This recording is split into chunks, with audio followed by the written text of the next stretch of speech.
바라리람을 이루려 하심이니라.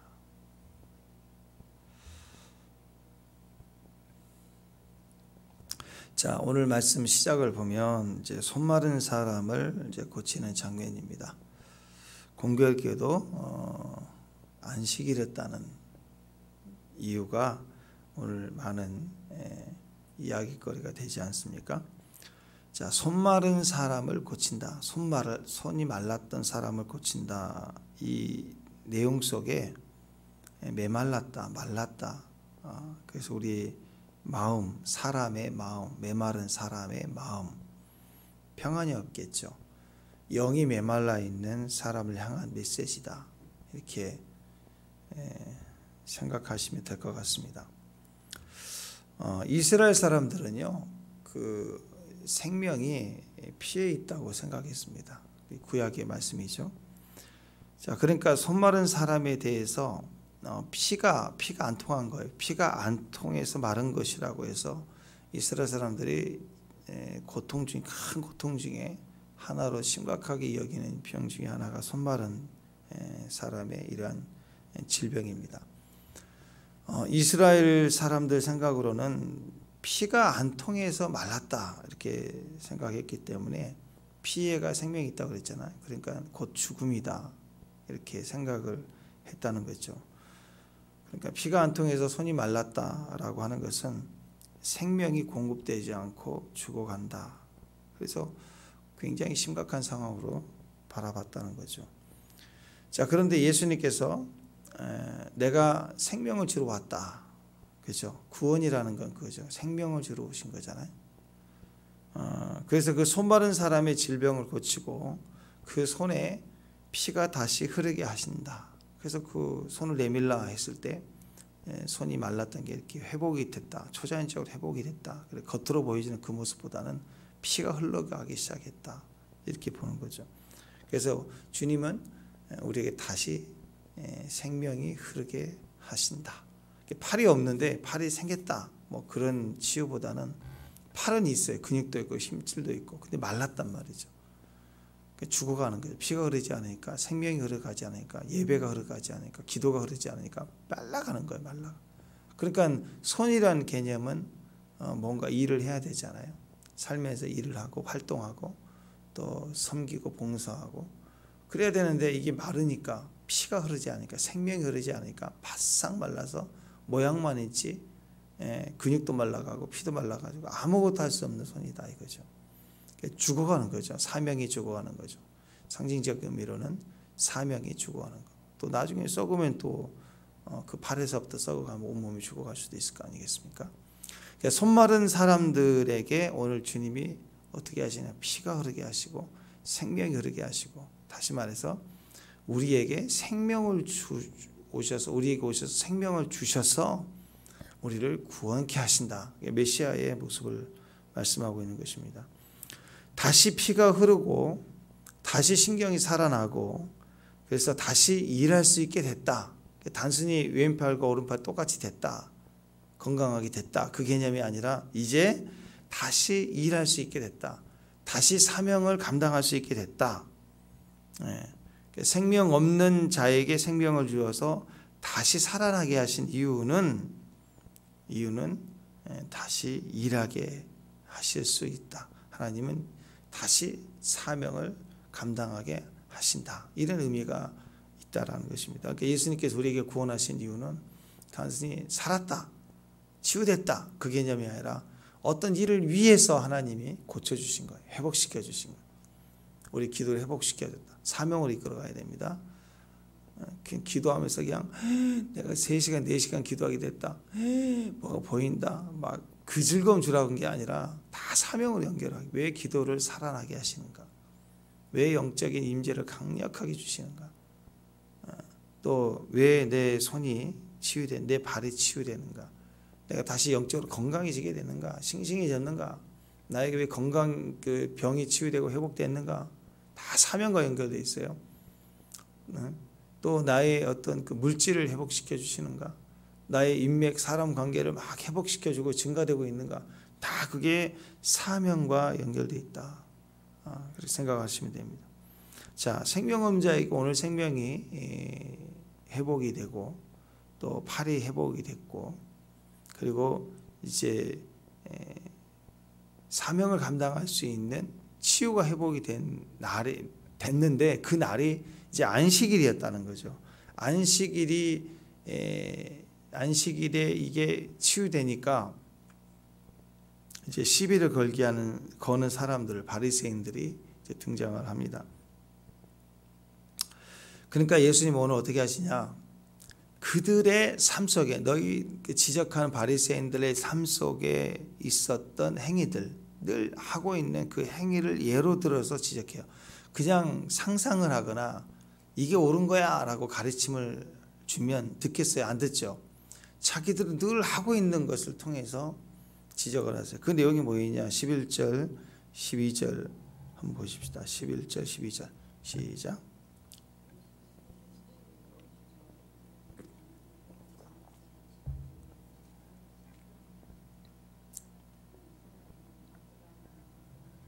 그러므로 안식일에 선을 행하는 것이 옳으니라 하시고, 자, 원래는 양이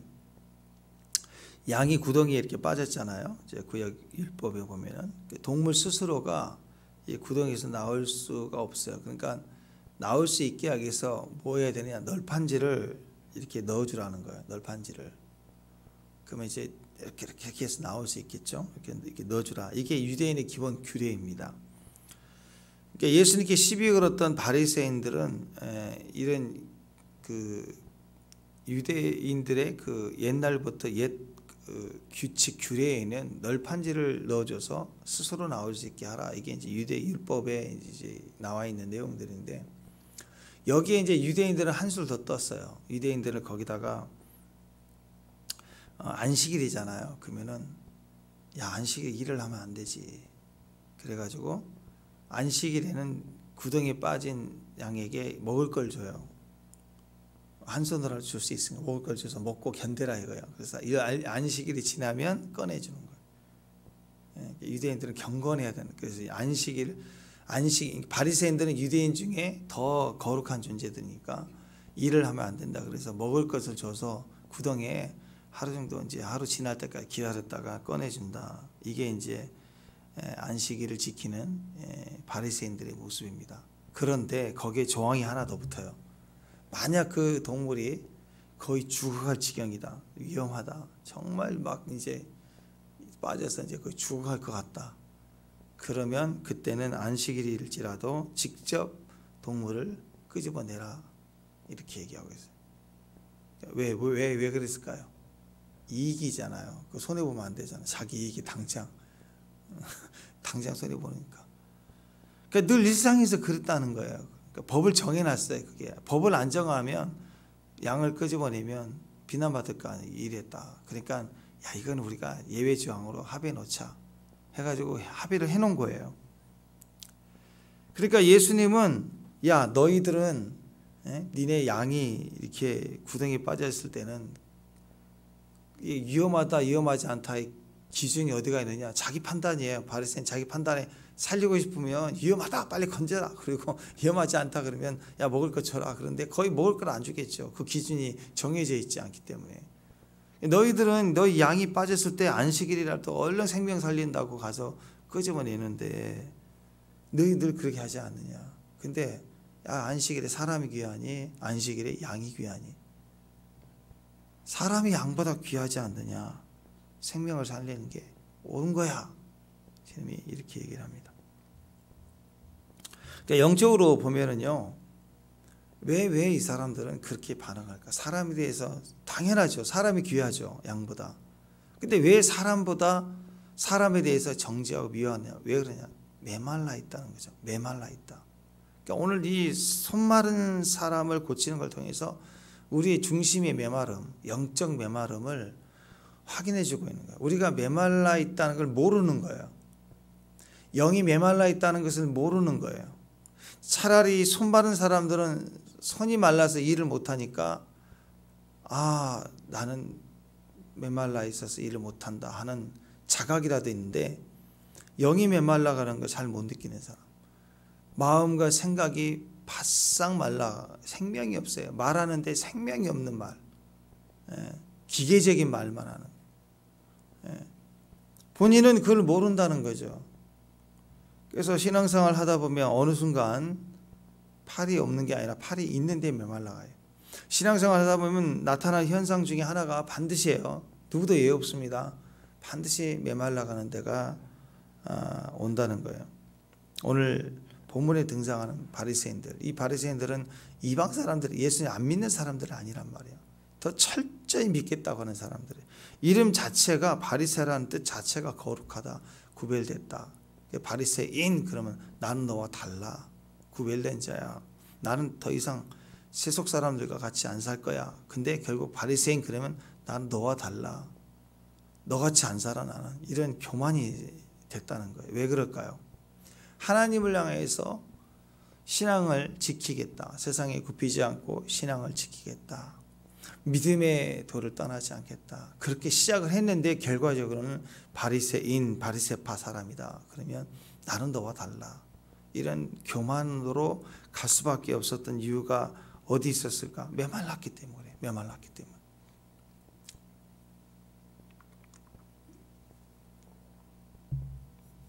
교회도 영적으로 꼭 바리새파 이렇게 할 수는 없지만 교회도 세상과 구별된 사람들 아닙니까? 구별된 곳, 거룩한 곳, 거룩하다 그 말, 구별됐다. 그리고 비슷하겠죠. 시간이 갈수록 사람들이, 성도들이 열심히 헌신하는데도 이상하게 메말라져 간다라는 거죠. 불행하게도 교회에서도 어떤 성도들은 많은 은혜를 받고 영적인 체험을 하지만 점점 나이 들고 시간 지나면서 이상하게 바리새인들 같은 모습으로 가는 분도 있더라는 거죠. 그러니까 누구나 일어날 수 있는 가능성입니다. 자, 그런데 오늘 13절 14절 보면 예수님 만나서 고침을 받았는데 곧바로 어떤 일이 벌어지는가? 어떻게 하여 예수를 죽일까 의논하거늘. 자, 보세요. 사람이 예수님을 만나 생명을 얻었어요. 구원을 받았어요. 얼마나 기쁘겠어요. 얼마나 기쁘지 않겠어요, 여러분? 근데 그 기쁨은 하나도 없어요. 생명을 보는 즐거움과 기쁨은 하나도 없고, 어떻게 해서든지 예수님을 죽일까? 어떻게 해서 예수님을 죽일까는 의논을 했다는 거죠. 자, 우리 신학교 갔을 때 그런 얘기들이 많이 있어요. 신학교에만 있는 전설. 1학년 때는 불덩어리가 되죠. 그래서 순교자로 들어가, 죽을 때 죽으리다 하고 세상 일을 얻고 신학 한다니까 얼마나 세상을 등지고 뭐 출가하는 스님보다 훨씬 더 뜨거운 각오로 1학년 때 입학을 하지만 2학년 때는 봉사자, 순교자가 이제 봉사자가 되고 3학년 때는 초신자가 되고 4학년 때는 불신자가 돼서 나온다. 그래서 불덩어리가 나올 때는 숫덩어리가 돼서 나온다. 그런 얘기가 있어요. 가만히 생각해 보니까 우리 때도 그렇게 성경 읽고 그렇게 신학을 했지만 신학하는 동안에 성경 거의 안 봤던 것 같아요. 거의 신학 서적 레포트 일주일에 2개, 3개 써내느라 정신 없었던 것 같아요. 정신 없어. 그러니까 결국 학문만 남고 판단만 남고 아무것도 없어요. 불신자가 돼서 나와서 비판하고 자르고 이렇게 이제 받겠다라는 거죠. 우리가 직분 받을 때도 그렇죠. 직분을 받을 때도 처음에는 사랑으로 하겠습니다. 희생하겠습니다. 헌신하겠습니다. 그런 마음으로 했는데 시간이 지나면 차디찬 쌀랑한 그 드라큘라가 옆에서 더 눈물 흘리고 나보다 더 차네. 그래서 열심히가 한심으로 바뀌어가지고 쌀랑해요. 판단만 하고 있고, 드라큘라가 죽지도 않아요. 피도 없는 게 쌀랑한 판단만 하고 비인간적인, 신앙을 떠나서 비인간적인 사람으로 바뀔 수도 있더라. 이렇게 되는 분이 있더라 이런 거죠. 그러니까 안식일에 주님이 오셨고 주님이 안식일날 고치는 것이 더 낫잖아요. 기적을 일으키는데 안식일에 이래서는 안 되는데. 그리고 판단하고 더 나아가 끼리끼리 메마른 사람끼리 모여서 저거 안 되겠다 죽이자 하는 인원을 했다라는 것이죠. 세상의 이 그 멍에를 벗어버린다는 말은요, 세상을 멍에를 벗어버리는 데 있는 게 아니고 사실은 뒤집어서 주님의 멍에를 매는 데 있어요. 한번 생각해 보세요, 여러분. 그 430년 동안 노예살이에요. 노예로 살았던 백성들이 노예 해방을 시켜줘도 생존이 불가능합니다. 길들여져 있거든요. 주는데 먹는데 길들여져 있기 때문에 애굽 사회 안에서 생존해라 해도 다시 노예에게 편해요. 자기 혼자 뭘 할 능력이 없어요. 근데 더군다나 그 백성을 노예 해방해서 노예 신분만 회복시켜 주는 게 아니라 광야로 끌어가서 광야에서 이제 살아라 그러면 살겠어요? 못 산다고요. 생존을 몰라요. 생존 농사법도 모르고 그냥 광야에서 어떻게 살아? 하루도 못 사는데. 그러니까 그들의 살 방법은 노예가 되는 거예요. 어떤 노예? 이제 하나님의 노예가 되는 거예요. 사랑의 노예가 되는 거예요. 사탄의 노예가 되니까 거기서 벗어나오는 게 아니라 벗어나와야 또 힘들어서 고통스럽다고요. 그러니까 사랑의 노예, 하나님의 노예가 되는 거예요. 똑같습니다. 멍에를 매서 고통스러우면 그 멍에를 벗어버리는 게 목적이 아니라 새 멍에를 매야 돼요. 하나님의 멍에를 매야 되는 겁니다. 안식일에는 일 안 하는 게 아니라 오히려 안식일은 일을 하는 거예요. 어떤 일? 하나님의 일이에요. 세상 일을 멈추고 생명의 일을 하는 거죠. 그러니까 안식일에 일하시는 주님을 보시면 너무너무 행복해야 돼요. 그러니까 세상에서는 우리가 우리 일에 바쁘니까 하나님의 역사를 못 볼 수 있지만 안식일에는 세상 일을 멈추고 모였기 때문에 우리 안에서 행하시는 위대하신 하나님의 일하심을 보는 것, 그게 우리의 축복이라고요. 사람이 그렇게 살아가요. 이곳에 너무 하루하루가 바쁘다 보니까 거의 하늘을 보지 못하고 사는 것 같아요. 여기서 살 때는. 여기 강화만 가도 밥 한 끼 먹으러 이렇게 강화에 가더라도 야 하늘이 야 바다가 막 이랬다. 그 한 30분만 가도 보인다고요. 바다가 보이고 호수가 보이고. 야 아니 호수공원만 가도 마음이 이렇게 하늘에 보인다고요. 그러니까 내가 일상에서 벗어났다는 그 의미는 일주일에 한 번이라도 주일날 와서 하나님을 주일날 경험하는 게 필요해요. 하나님 역사가 필요하다고요. 일을 안 하는 데 있는 게 아니라 일하심을 보는 거예요. 그 속에서 우리가 주님을 주님이 살아계시다 하고 뛰고 기뻐하고 또 손마른 자를 위해서 봉사하고 하면서 하나님의 기적을 같이 보고 함께 찬양하고 이 하나님 일을 더 하는 곳이 주일입니다. 주일. 그 안식일의 개념이 그렇다는 거죠. 세상 일이 아니라 주일이겠죠. 이 세상 일에는요 활동은 있지만 생명이 없어요. 그러다 보니까 생명이 일이 다 메말라가고 손마른 자처럼 한쪽만 남는 어리석은 또 불행하고 불쌍한 모습이 되어버린다라는 거죠. 안식일이 됐다 그러면 이제 세상 일은 멈추지만 생명에 관련된 일에 대해서는 반응할 줄 알아야 돼요. 근데 문제는 오늘 안식일인데 주님이 기가 막힌 기적과 역사를 일으켜 준 거예요. 생명이 살아나고 한 사람의 인생이 살아나고 또 그렇게 하나님 앞에 회복이 일어났을 때 수틀려요. 기분이 나쁜 거예요. 책 잡을 걸 생각하고 비판하고 정죄하고 그 공간을 냉랭하게 만들어버리고 다 사망으로 바꿔버리고 안식일에 일했다 하고 뒤집어 씌워서 그 즐거움에 참여하지 못하게 만들어버리는 거예요.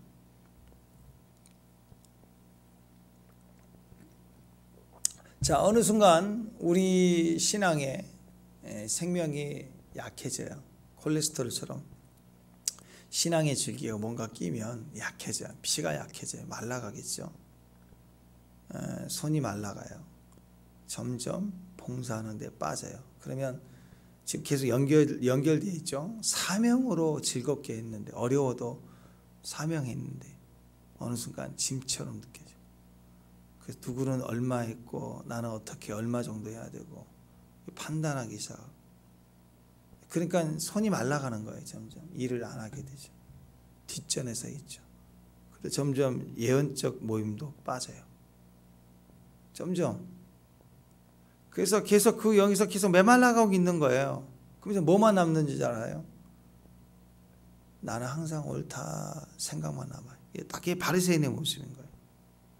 그 다음에는 이제 나중에는 우리 눈앞에 영적으로 회복이 일어나고 기적이 일어나는 사람이 생길 때 그때 이제 정체를 드러냅니다. 얼마나 내가 옳은지, 내가 얼마나 판단하는지가 드러나는 거예요. 딱 그거예요. 생명의 일에서 현재 기쁨이 없다. 나의 기쁨, 나의 생명 되신 주, 나의 소망이 되신 주.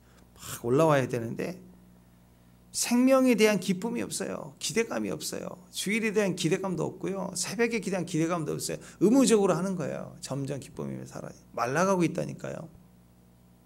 그러니까 교회에 와서 기도도 않고 이제 점점 집에서도 기도가 안 되고 근데 또 가만히 있어. 메말라. 그러면 뭐만 남느냐?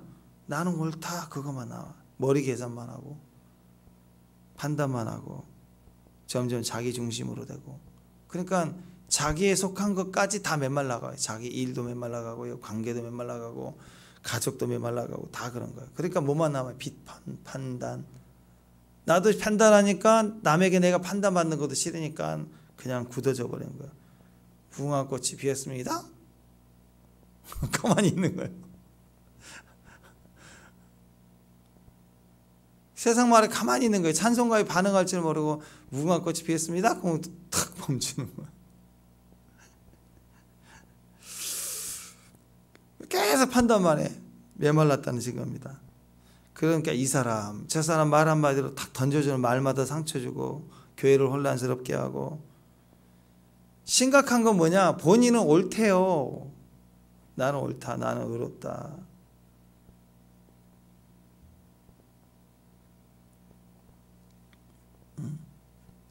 회개하는 사람은요, 그 잘못과 부정함에 대해서 자기에게 끌어안고 그것을 품으려고 하죠.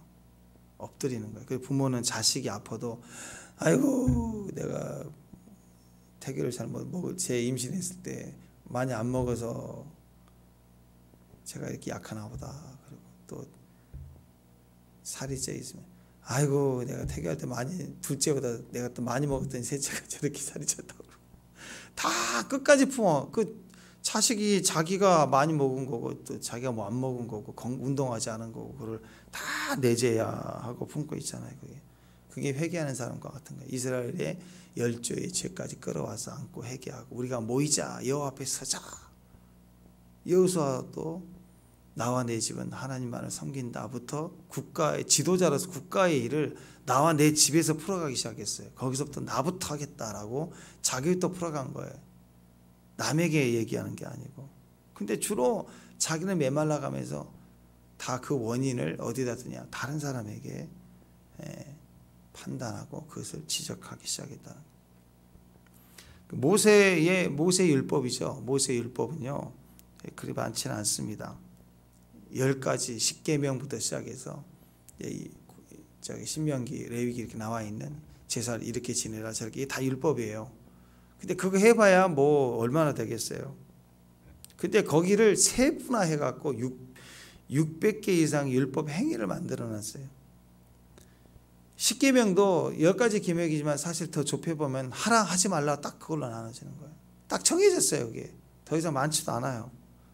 근데 뭐 신명기 28장 같은 경우도 하라 하지 말라 나와 있잖아요. 몇 개 안 돼요 사실은. 근데 이것을 미시나 해석을 해놨어요.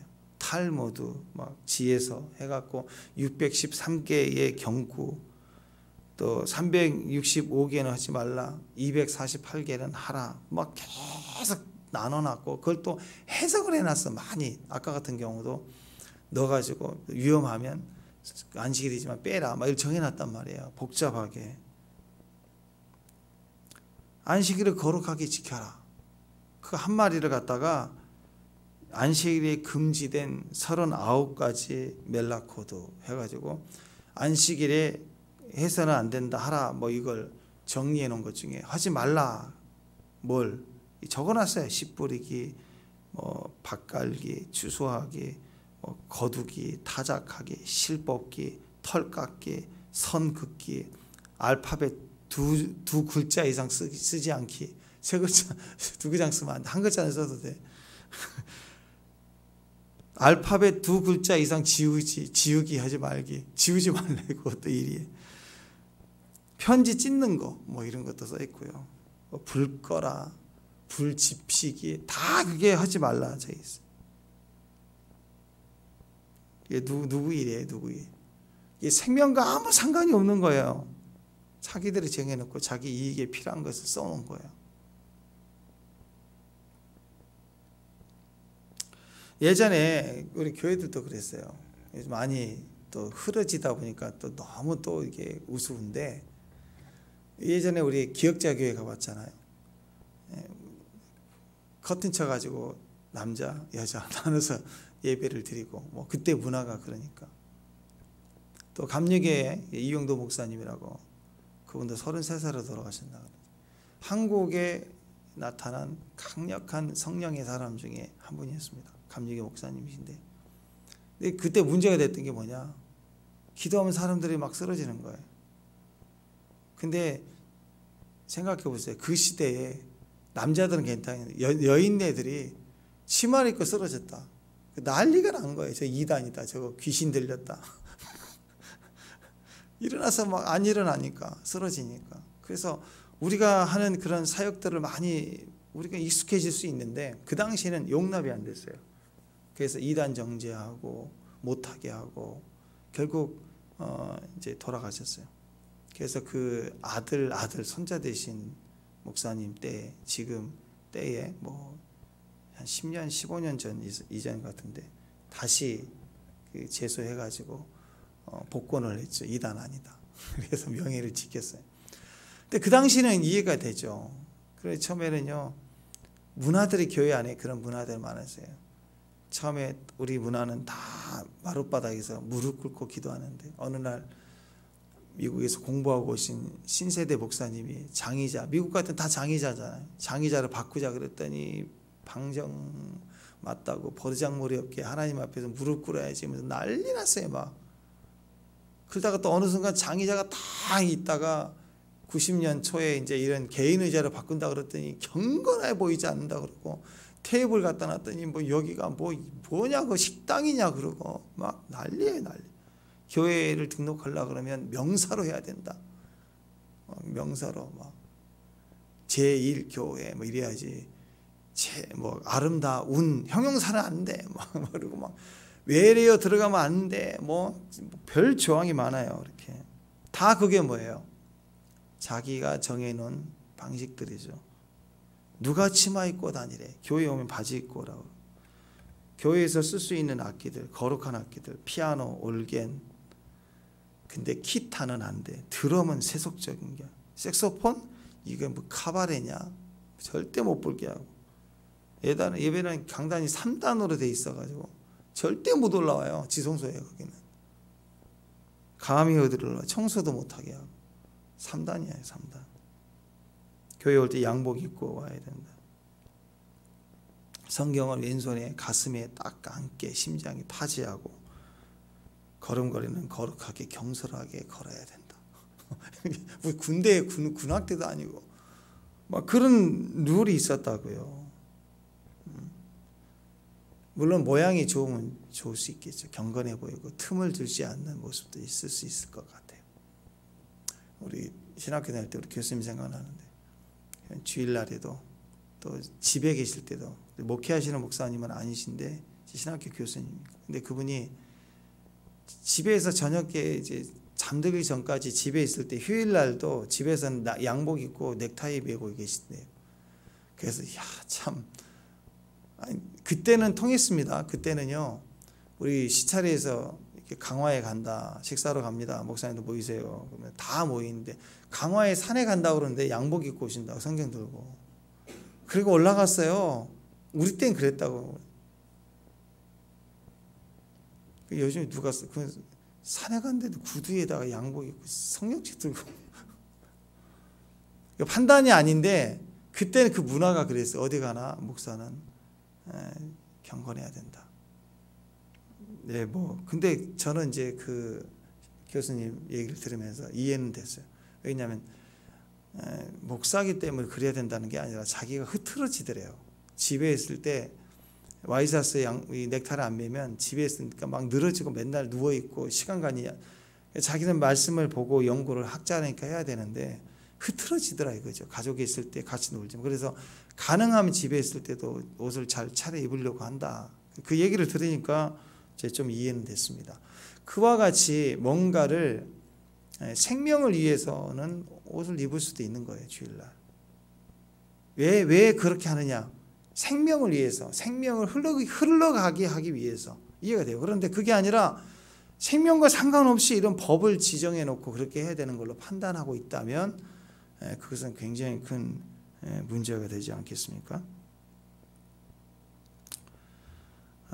이와 같이 우리는 생명이 메말라가면, 피가 흐르지 않으면 자기식의 룰, 규칙, 원칙 이게 많아지기 시작하고 그걸 통해서 자기가 의로운 줄 알아요. 심지어는 생명이 역사하고 있는데 그 생명을 판단하고 그 생명의 주제인 예수님을 밀어내기 시작하고 어떻게 하면 죽일까? 그게 교만함이죠. 그러니까 여러분 이걸 생각해야 돼요. 내 안에 자꾸 판단이 되는 거. 내 안에 생명이 죽어가기 시작하면요. 판단이 되지만 결국 근본 내 안에 핵심 언어는 내가 항상 옳다라는 거예요. 여러분 생명이 들어오면요. 우리 안에 기적이 시작되면 나는 옳지 않다가 확실해집니다. 남들은 다 옳습니다. 그래도요. 아니에요. 나는 항상 옳지 않다. 지금 넘어질 수 있다. 그래서 항상 주님 앞에 계속 나아가는 거예요. 요즘 시대는 다 똑똑해져 가지고 머리가 높아요. 근데 생명이 없어요. 그러니까 뭐가 있느냐?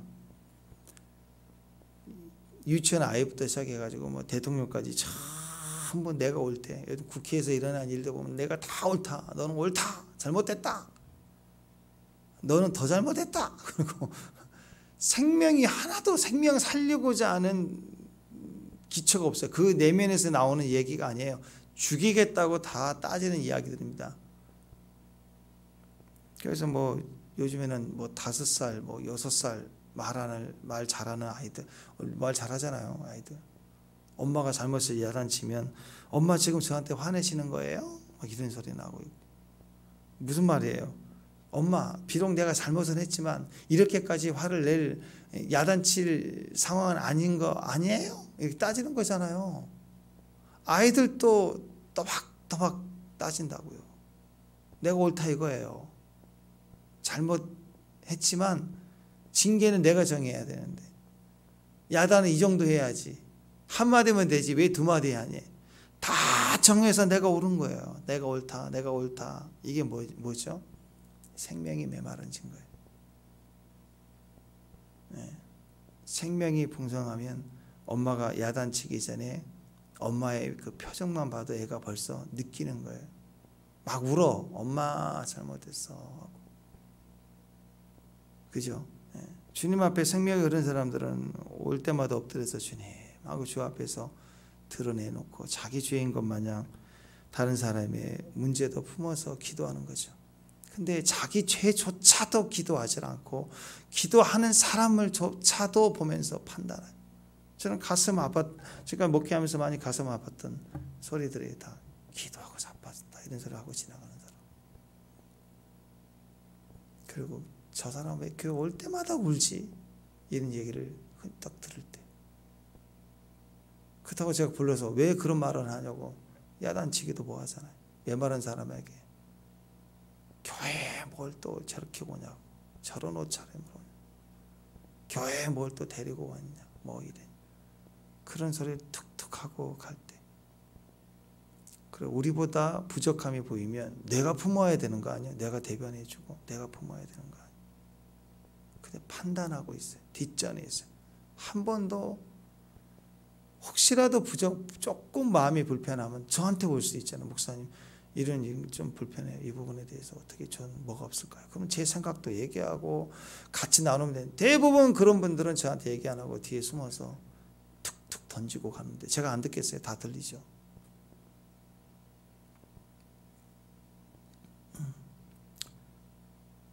빌립보서 2장 3절에서는요, 겸손한 마음으로 각각 자기보다 남을 낮게 여기고 각각 자기 일을 돌볼 뿐만 아니라 다른 사람 일을 돌보아 충만케 하라.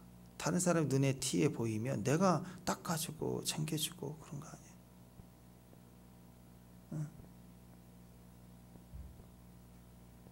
절대 교회 안에서는 판단하면 안 돼. 너희 안에 이 마음을 품어라.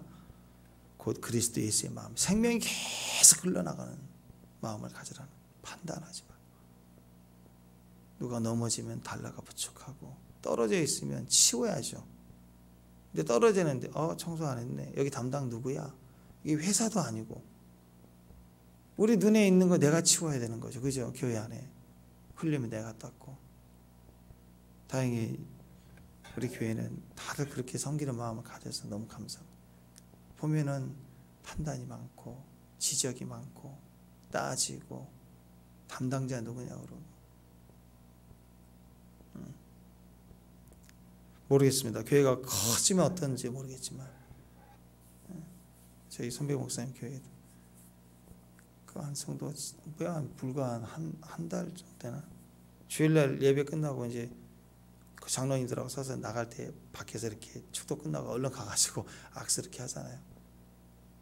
진짜 불쌍한 영혼이, 그 권사한 사람이 그렇게 이전에 있었던 분이 안 나가고 있었던 분인데, 그렇게 설교만 끝나면 문자로 막 따지고 한 문장씩 이렇게 하는데, 그분이 안수하는데 와가지고 너나 잘하세요 그러고 가시더래요. 가더라는 목사님한테. 그러니까 이게 신앙이 없는 거죠. 신앙이 없는 정도가 아니라 그렇게 나가지는 않고 사사건건. 지금 이 세계가 그래요. 이런 일들이 있어요. 드러내놓고. 그리고 예배 드린 도중에 중간에 제 앞에 앉아가지고 많은 사람들 보고 벌떡 인내서 또 확 거기 세고 나가고. 그 쇼를 하는 거예요. 그렇게. 목사님은 나가라 그러면 목사님 나가라고 못하죠. 그 목사님 사랑이 없다라고 또 이렇게 얘기하고. 누가 또 장로님 정도 되면 저지를 하고 좀 해야 되는데 또 하지도 않고. 또 어떤 분들은 와서 목사님 고소해서 경찰 불러가지고 오지 못하게 해야 된다고 말만 하고는 아무런 저지도 안 하고 누구 하나 총대 매지도 않고. 그러니까 옳은 것만 있는 거예요. 옳은 것만. 그러니까 목사님이 죽어나는 거죠. 기도하면서 견뎌내고 말도 못하고.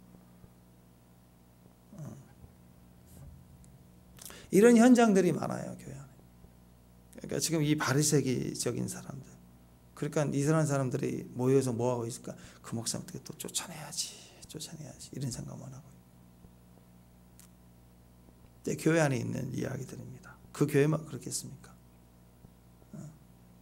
그러니까 여러분, 지금부터 우리는 내가 옳다 네가 옳다 분노하고 싸울 문제가 아니라, 우리는 정말 하나님의 마음, 그리스도 예수의 마음을 갖고 작은 거 휴지 하나 떨어진 것부터 내 책임으로 내가 품고 가는 것처럼 집에서도 그렇잖아요. 그죠? 남을 나보다 낫게 여기에 품어주고 축복해주고 안고 가고. 정말 내 손이 지금 말랐는가 확인해 봐야 돼요. 오늘 그 변화의 시간이 됐으면 좋겠습니다. 자기 손 말라 있는가? 내 활동이 말라 있는가? 왜 말라 있다고요? 피가 흐르지 않기 때문에. 기도가 흐르지 않게, 생명이 흐르지 않으니까. 예배가 흘러가지 않아요. 예배 속에 막 흘러가는 것이 없어요. 성김이 흘러가지 않아요. 판단만 있습니까? 회개하십시오. 그 중심을 다시 주 앞에 돌이켜야 돼요. 교회 오면요, 교회 오면 교회 냄새 있어야 돼요. 네. 자기만 아는 교회 냄새 있어요. 오늘부터 교회에다 향수 뿌리자, 그게 아니라 교회 그러면 딱 느낌 있잖아요. 그 냄새. 제 기억 중에 하나도, 옛날 우리 교회 딱 오면은 여름에 딱 장의자에 누우면 그렇게 시원한 거예요. 기도하다가 누우면 등이 시원하고 발도 뻗고 그것처럼 그런 옛날의 추억이 창문 이렇게 열어놓고 바람을 들어올 때 에어컨 선풍기가 어디가 있어요? 확 누워놓으면 시원한. 그것처럼 교회 오면 자기만의 익숙한 편안함이 있어야 돼. 교회 냄새가 나야 돼. 또 내 안에서 불편함이 없고 편해져야 돼요. 함께하고 교제하고 빵이라도 하나 나눠 먹고 그 즐거움 속에 남을 인정해 주는 거, 살려주는 거. 그래서 우리 예수님과 같은 역할을 할 수 있습니다. 실제로 여러분을 통해서 손 마른 사람이 손이 쫙 펴지는 기적도 일어났으면 좋겠어요. 아멘? 그것만이 아니라 활동을 안 하는 사람이 여러분을 만나면 대화하면 나도 하고 싶다 해서 막 손이 움직여져. 생명이 흘러가니까. 나도 기도하고 싶어요. 왜? 기도는 문제 청구서라고 생각하면 얼마나 힘들겠어요. 세금 청구서 많아진 것처럼. 근데 응답이라고 교제로 생명이 흘러가는 거라 진성성 출입이다 생각하면 기도하는 시간이 얼마나 즐겁겠어. 함께 기도하면 막 생명이 흘러간다면. 그러니까 기도가 안 되는 사람, 생명이 흘러가는 기도가 아니라 청구서 기도를 한 사람이 같이 기도하면 기도가 잘 돼요. 그래서 막 기도가 불이 확 붙기 시작하고 기도가 올라가면 같이 나도 그런 기도를 기도줄이 열리는 거예요. 손 마른 것이 다시 메마름이 기도가 메말랐는데 풀리기 시작하고 예배가 메말랐는데 예배에 막 폭발적으로 찬양이 흘러가기 시작하고 여러분과 함께하는 모든 자리에 생명이 흘러가기를 또 그런 역할을 하는 통로가 되기를 바랍니다. 이곳에 생명샘 솟아나 눈물고 아멘. 여러분을 통해서 생명이 계속 흘러가고 주변에 수많은 사람이 있으면 살려내는 우리부터 시작해서 생명수가 오늘 계속 흘러가는 축복의 사역이 되시기를 주님의 이름으로 축원합니다. 기도합니다. 감사합니다. 하나님, 우리 안에 그리스도 예수의 마음을 품습니다. 생명이 흘러가고 우리 손마름이 치유되고 역사와 회복과 성김이 치유되고 나 때문에 다 살아나고 회복되는 주의 종들이 되게 하옵소서.